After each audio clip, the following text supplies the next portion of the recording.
As you may tell from this video, I'm taking a bit of a detour from my early modern series. Response videos aren't necessarily my forte, but I felt like I wanted to make this anyways. Particularly, this is directed towards the YouTuber known as BasicLogicIQ. I originally came across him a while back when he only had a couple of videos on his channel, and I was curious since he was new. It was his Modern Leftism Explained in 3 Minutes that was recommended to me, and so I initially just thought it was another one of those anti-woke YouTube channels. Before I decided to watch that video though, I clicked on his channel to get a better look at him, to see if watching his stuff was worth my time. As I did that, one video stood out to me that I watched, one that made me cringe quite considerably. His Rhodesia Explained in 3 Minutes. To put it lightly, it wasn't very good. As he continued to make his video choices and thumbnail choices got more questionable. Furthermore, I've been watching a couple of other YouTubers and how they've handled BasicLogicIQ, which has given me more motivation to make this and give my own take on his content. His videos are something that I want to look at to see how well they hold up with the level of knowledge and skills that I currently hold. I'll also include some comments that BasicLogicIQ has responded to. Whilst I would also like to respond to his Europe Didn't Invent Slavery video too, this video will already be probably long enough, and plus I've already talked extensively about slavery in my very first video on this channel. While source heavy, it may give you answers to that. Finally, I'll preface that I of course understand that he's trying to do all of those summary or simplification videos with saying X historical thing in a certain amount of minutes, but that does not make him immune to criticism with the way he frames what he's talking about. He tries to make Rhodesia seem like this amazing and great place for Zimbabweans, and yet does not do a very good job at showing that, or at least in a manner of good faith. Such a topic requires an in-depth analysis, and with this video, I'm going to show how he's intentionally disingenuous, and he's had a lot of nuance when it comes to Rhodesia and the real lived experience of the indigenous population under it.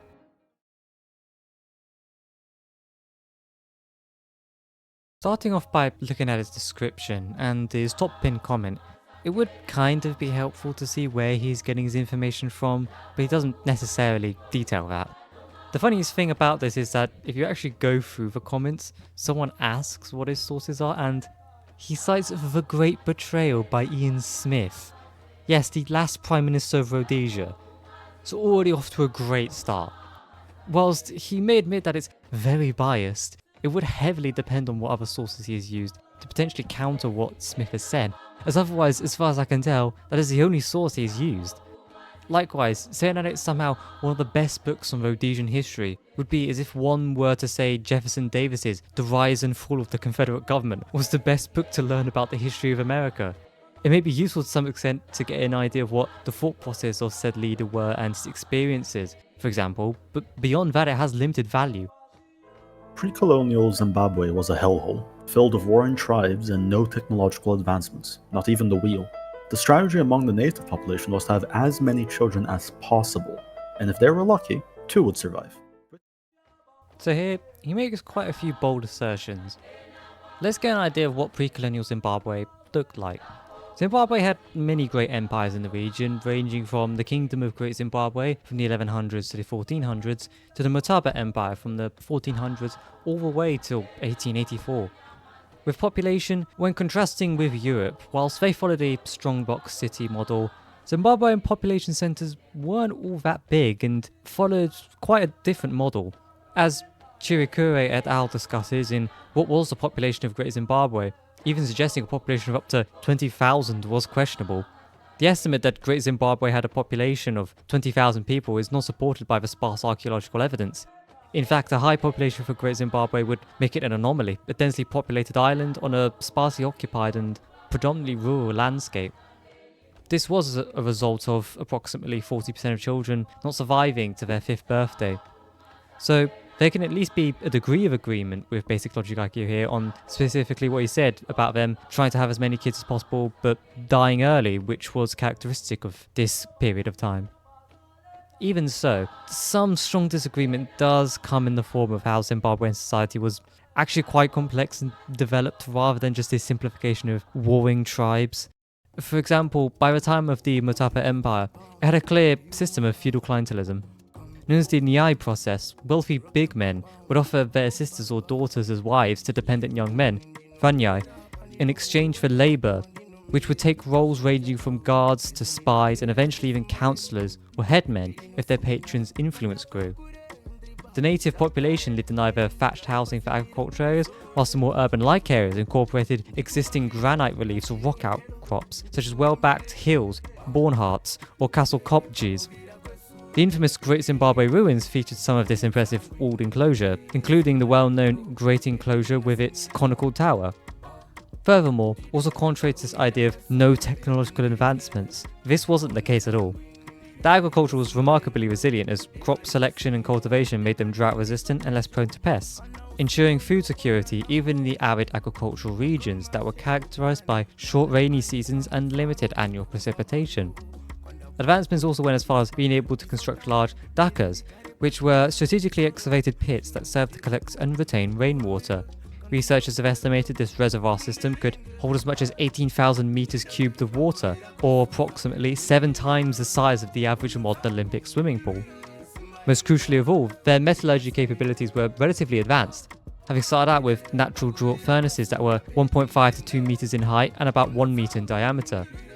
Though of course, whilst it had large capacity capabilities, it needed significant fuel, and hence why, in contrast, European metalsmiths had begun to move away from it when they themselves had originally used it. It was in fact a similar case in Zimbabwe too. They moved towards smaller, squat bellows-powered furnaces that were much more fuel efficient. The Njanja clan became famous for their mastery of this technology, operating effectively proto-industrial central factories of 10 to 20 furnaces on a shift system, and to which their homeland was dubbed the Wolverhampton of Mashonaland. BasicLogicIQ's assertion that this was a society lacking development relies entirely on ignoring the complex social and technological systems that were emerging. It's plain historical revisionism. Interestingly, this reminds me of when Rhodes infamously tried to claim that the Great Zimbabwe ruins had actually been constructed by a lost European civilization, as it disregarded the achievements of the historical population. Another article by Professor Chirikure at the British Academy talks about this a bit more, and I do encourage those interested to read it, since it is interesting how European colonialists tried to erase or underplay Zimbabwean history. As for the wheel point, I'll get back to that a bit later, since BasicLogicIQ debates about this in his comments. For now, you can clearly see already that he's being incredibly disingenuous within the first 20 seconds of his video. British settlers were interested in the mines found in Zimbabwe, and were able to negotiate with the locals for mining rights. The colony of Rhodesia was founded. Quality of life for the Zimbabweans that chose to engage with the Rhodesians improved immensely. Their children no longer died en masse. Wars between the tribes were stopped. Zimbabweans that did not wish to assimilate the Rhodesians could stay in tribal trust lands, as was their right. Life was so good in Rhodesia that 1/3 of its black population were immigrants from the neighbouring African states. Rhodesia became the breadbasket of Africa. You can see the little note that he makes in the bottom right corner, saying, "I'm skipping over a lot of history." Yeah, you're clearly doing so in a disingenuous manner. Yes, life expectancy and overall living conditions would have been limited due to the fact that it was a pre-industrial society, as it would have been virtually everywhere else, including in Europe before their industrialization. The point is, it's a question of framing. Colonialism was detrimental to the indigenous population. This links to mentioning of the tribal land trusts, which legislation such as the Land Apportionment Act of 1930 helped to create. It meant that the sophisticated agriculture Zimbabweans had developed over generations was taken from them just to grind out as much produce from their land as possible for the imperial machine. Colonialism is a system concerned with extraction. Things like the hut tax or poll tax aided in preventing independent economic advancement on the indigenous population's own accord, forcing farmers further into a wage labour market simply just to earn the cash that they needed to live. As economist Giovanni Arrighi notes, as the African peasantry began to be affected by a shortage of land, the production of a market surplus on their part tended to become impossible. These reserves were often arid, overcrowded, and ecologically fragile. The low-veld were given to the natives with the worst land as mentioned, whilst the high-veld, with the highest rainfall and the most fertile soil, was given to the European landowners. It was made even worse with certain labour practices, which Moyana gives an example of. A practice borrowed from the American South known as delayed payment was common. Under this practice, farm workers were not paid until after the harvest season to ensure that labour was tied to the soil when it was most needed. Delayed payment meant that the families of the labourers went without the means to buy basic needs for the better part of the year. What Basic Logic IQ is actually describing when he claims the population had the choice to not assimilate is that it wasn't really much of a choice in the first place. As for the breadbasket of Africa comment, the best you can argue for this is that they became a breadbasket for the benefit of the developed world at the time. And what I mean by developed world is specifically in the context of the West.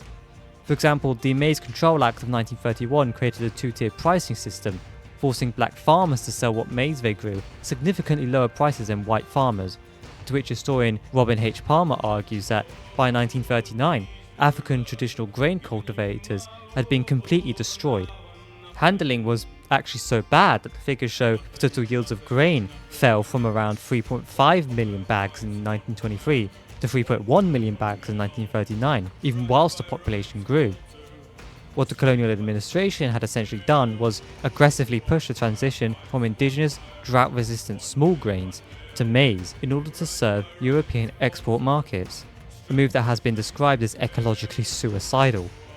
All of this did not benefit the locals, obviously, as they often suffered from severe malnutrition and they couldn't even benefit from the maize that they were made to grow. The situation can be described as having been starving on a full stomach, coined by historian Diana Wiley, where the local population were not necessarily lacking in total food volume, but were struggling because they lacked access to their preferred and more nutritious small grains. Why would the colonizers care anyways? The colonial state and its employers were often reluctant to acknowledge this nutritional crisis to avoid extra expenses. Overall, this meant that by 1958, 76% of all the African families were below the poverty line. Moving to the statistics about the immigrants coming in, whilst that's technically true, it's again, you need to really look at the framing from Basic Logic IQ. The migration wasn't organic, nor was it just because they were flocking to enjoy the high living standards present. An example of what I mean by this is the Rhodesian Native Labour Bureau, specifically established to funnel cheap labour into the country by utilising a system widely known among Africans as jibaro, roughly translating to forced labour or slave labour. It was so obvious that even managers from the RNLB commented on new arrivals by saying, "Look at the slaves coming in." I will note here that them saying this in of itself doesn't prove it's slavery, of course, and that there can be a debate around the exact nature of if this is slavery in the common sense as we know it, or some other form of forced labour like indentured servitude. But regardless of the semantic technicalities, Rhodesia was relying heavily on forced labour. Recruiters would go deep into neighbouring states and would coerce men into locking themselves into long-term, low-wage contracts. They coerced and manipulated these men by exploiting the language barrier, a common tactic that colonialists used.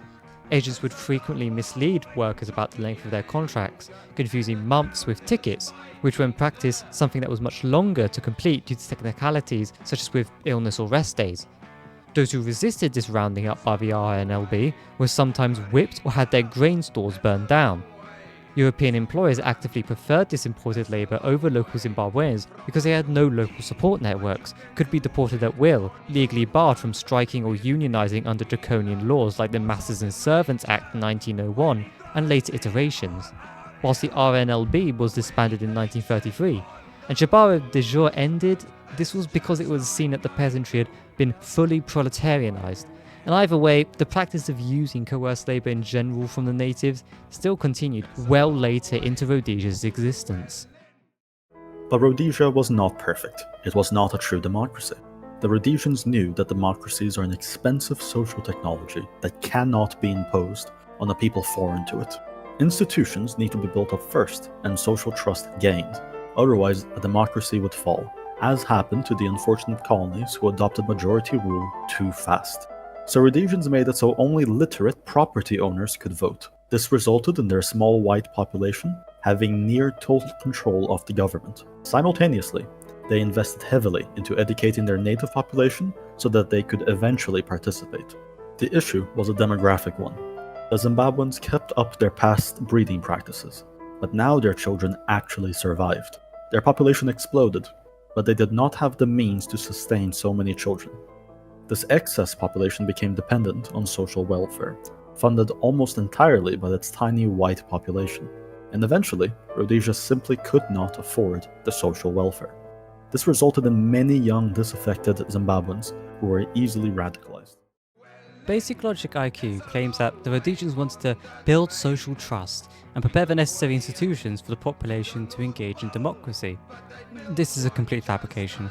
It is impossible to build trust when the state and its rulers view you as lacking human qualities.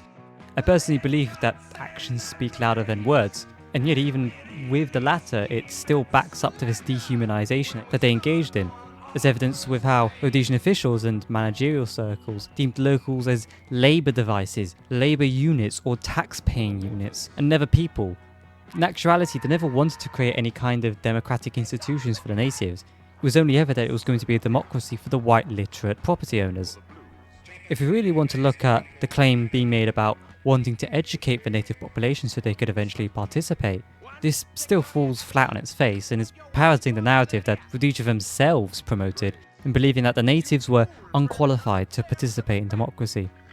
For a start, the state provided no government education for Africans before 1920, and literary education was often discouraged because the state feared it would be used as a means of defying authority.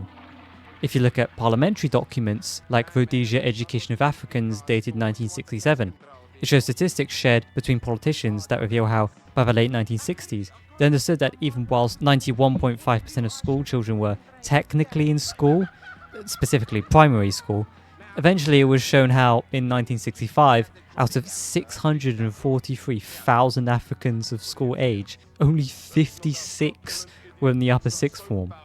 So even if it can be accepted that some primary level education had been established as some kind of achievement, it wasn't very good and was explicitly designed to develop rudimentary skills for manual labour more so, and not for political engagement. Remember, voting in Rhodesia was restricted by income and educational requirements. So essentially, by intentionally bottlenecking black students out of secondary education, the white minority could continue to control the system.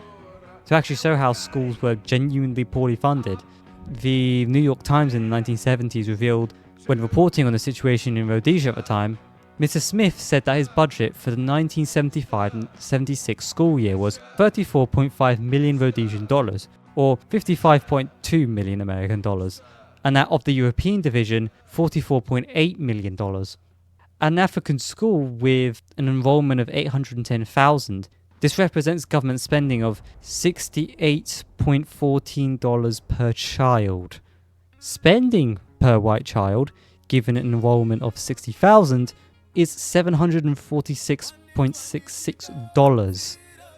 Whilst, yes, this is the 1970s we're talking about, and there was the Bush War going on around this time, which would have made funding and support for black education worse, it was likely the case that spending may have only been marginally better, say in the 1950s.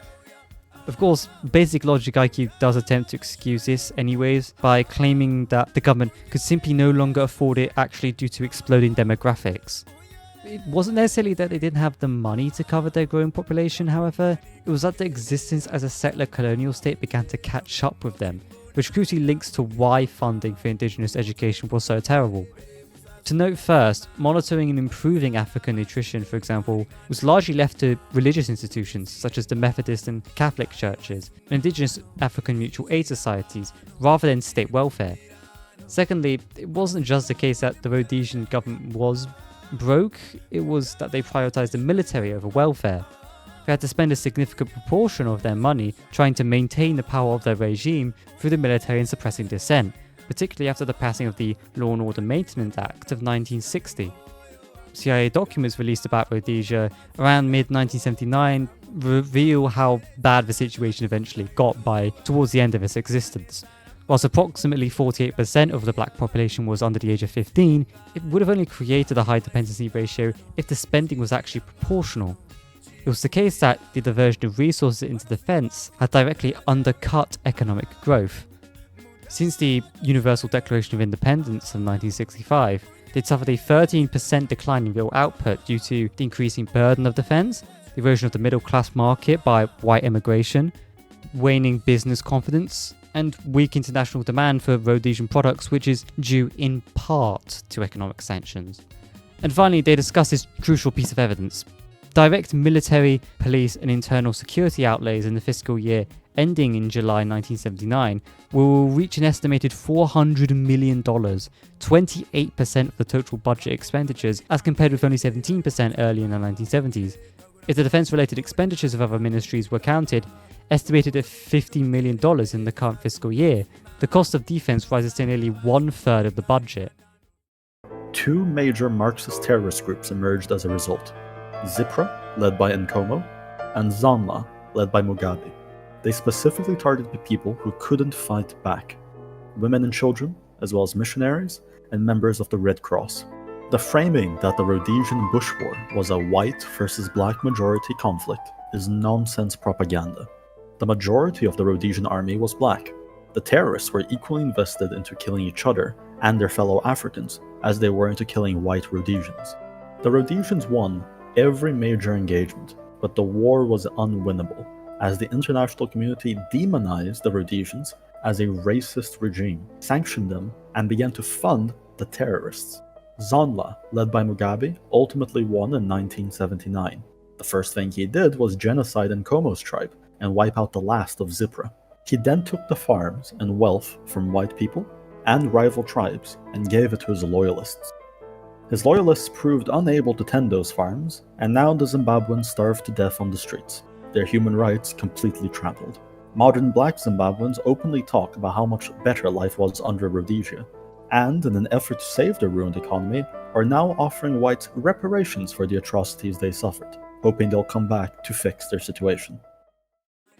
Do you notice the sleight of hand here? Think of Basic Logic IQ's arguments as a deck of cards. It shows you the cards where atrocities were committed by some of the guerrilla forces, and the failures and subsequent consequences under Mugabe's leadership, trying to prove that colonial rule was clearly better.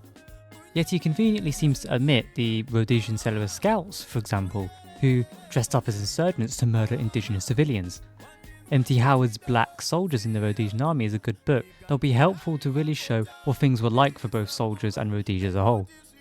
Howard makes it clear how, while the acts of violence, torture and murder that nationalist guerrilla forces carried out were given ample coverage in the Rhodesian press, Rhodesian atrocities went largely unreported at the time, including inter alia the use of chemical and biological weapons, the poisoning of food supplies and clothing, and the extensive deployment of Cellular Scouts infiltration units, disguised as guerrillas who killed thousands. An interesting side note, it was the RAR, the biggest and most important part of the Rhodesian army, which was 80% black, themselves who didn't really engage in most of the notorious atrocities compared to the more predominantly white parts of the army. And there were some instances where they did try to adhere to the rules of engagement. Howard further notes on the same page that it is unsurprising that black soldiers were more respectful of the civilian population for, as noted earlier, most hailed from rural areas similar to those in which they predominantly operated. Indeed, many black soldiers profoundly emphasised with the plight of civilians. However, I will crucially note here, of course, this isn't some kind of glowing endorsement of the settler colonial army. And frankly, whilst more respectful, that in of itself is a very low bar compared to the rest of the Rhodesian army. The RIR, the supposedly least bad of the government forces either way, were still considered as ruthlessly violent towards civilians. These black soldiers admitted themselves in interviews that they would physically beat civilians just to acquire information about guerrilla movements. Overall, the point is that it's essentially a false dichotomy that Basic Logic IQ is constructed. Just because Mugabe was a corrupt crony does not mean Ian Smith's minoritarian police state was somehow so great for the natives. Condemnation of Mugabe's actions, regardless of what you think, should not omit the wider legitimate struggle by the indigenous population for national liberation as a whole. The fact that, well, actually most of the Rhodesian army was black was a reliance based on sheer demographic necessity rather than any potential egalitarianism that Basic Logic IQ tries to insinuate here. It was the case that black soldiers who joined the Rhodesian army felt they were militarily superior, particularly through fire force tactics, and felt they were both masculine and moral against the preying cowardly insurgents, meaning they maintained a high degree of morale and continued efforts to serve. Furthermore, once enlisted, it carried a severe risk of reprisal attacks on nationalist guerrillas, making retention more of a matter of survival rather than ideological loyalty. Howard puts it plainly that black soldiers' private political sympathies were not vested in the Smith regime. The sentiment was unanimous among my interviewees. This was corroborated by how, when a British Royal Commission toured Rhodesia in 1972 to ask black Rhodesians about the disposition towards the 1971 Anglo-Rhodesian settlement, the response was resoundingly negative. Settlement was, on the surface, an attempt to try and facilitate a degree of majority rule, that the populace was so distrusting of the government at that point that they gave such a response. But going back to the soldiers, using the same page as the previous citation, it was the case that certain soldiers clung on to a sense of hope that things might be better for them in the future. To continue serving the Rhodesian government of the day was their duty. That did not mean they approved of its politics or policies. WM told me that black soldiers may have not liked the political status quo, but that they would have served in part because they felt like they would outlast it. In 1973, the most junior white private soldier received an annual salary of $1,500 Rhodesian dollars, whereas the most senior black soldier in the army, a regimental sergeant major with more than 20 years of service, was paid just $1,452 Rhodesian dollars and 70 cents. Although the pay of black soldiers improved over the course of the war, by 1977 junior white soldiers were still being paid more than black warrant officers, and black private soldiers received just half of the salary of conscripts who were largely white. It was not even until 1977 that the first black officers were commissioned, a move driven more by military desperation than a change in racial attitudes. And finally, with the living quarters these soldiers found themselves in, the 1977 figures from the Minister of Works shows that the money spent on African married quarters compared to European single quarters was just 65% in gross terms and 69% of the spend per square metre. Prior to 1975, accommodation built for government employees, such as soldiers and civil servants, included full electrics, access to hot water and the ability to power domestic appliances for white residents. Black residents, on the other hand, were restricted, to say the least. It was only a good place to be, according to one soldier that Howard interviewed, because what was available in civilian life was of such a poor standard that having 3 rooms in a house shocked the soldier's wife. To sum up, it was pretty obvious that the use of black soldiers in the Rhodesian army was a desperate strategic decision by the government, and that even in the army, soldiers were subject to poor treatment, and only stayed because they'd, for example, essentially give themselves an image of a traitor to their people. Considering the length of this video, let's just try and quickly deal with the final few points. With the Rhodesians won every major engagement, it's true they did well tactically, but strategically they were outmatched. You have to understand the crucial difference between the two, since they aren't the same thing. One is about methods, and one is about plan and what's available for you to do.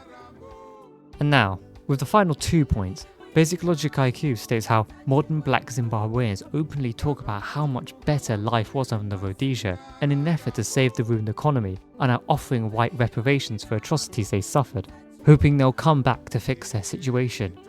The former is most likely unfounded, and the latter is a mixed construction of what actually happened with the Zimbabwean government.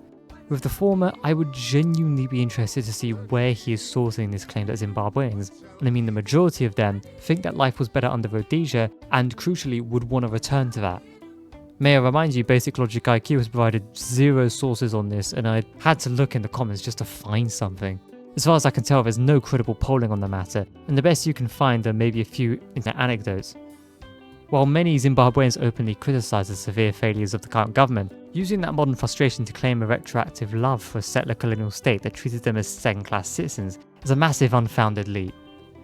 Then, with the latter point, Basic Logic IQ is most likely referring to the Global Compensation Deed in 2020. It was an agreement to pay $3.5 billion to white farmers strictly for infrastructure improvements, and crucially, not for the land itself as reparations for atrocities. This is because the land as a whole is viewed as having been seized by colonial settlers. This means this isn't some kind of moral admission of guilt. And yes, I know the source I'm using is from a news site called the Zimbabwe Daily, but at least I know when to somewhat critically engage with sources, and as far as I can tell, the information is accurate, and this wasn't founded as some kind of Mugabe mouthpiece. Either way, it is ironic for Basic Logic IQ to end the video with more distortion of facts.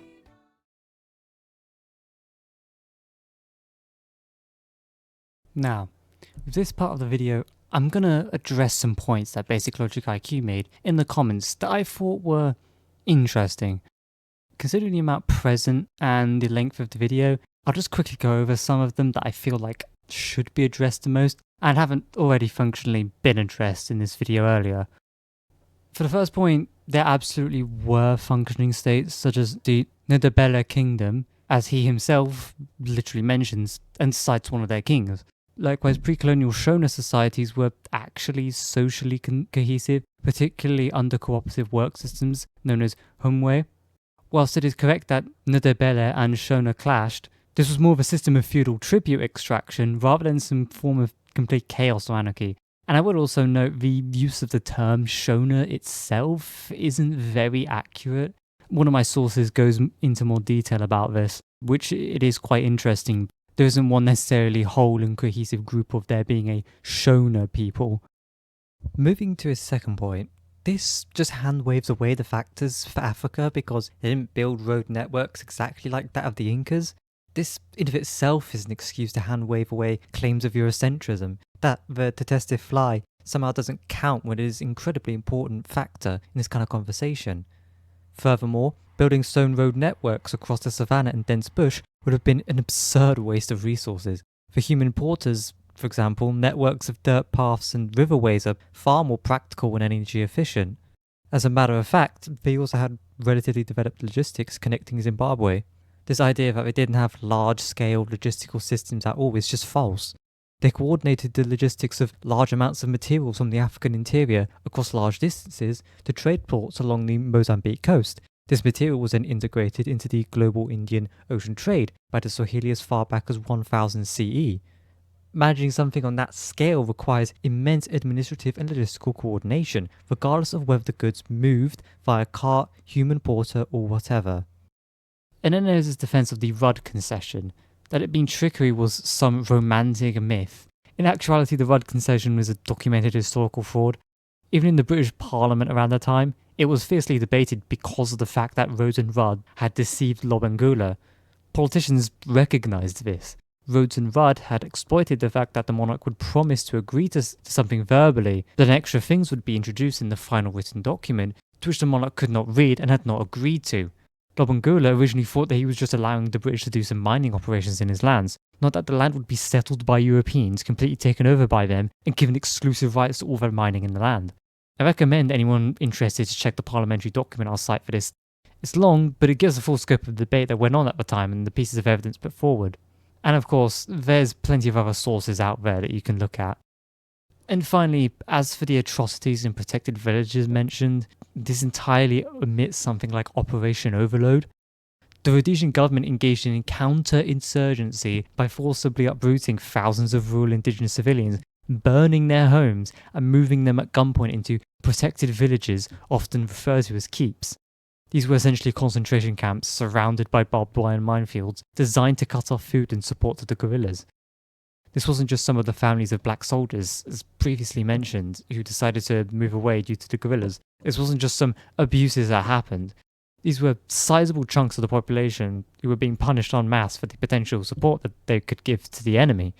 It was pure terror tactics. Military figures like C. Caldwell would have actually praised the Rhodesians for their use of terror in this way, mind you.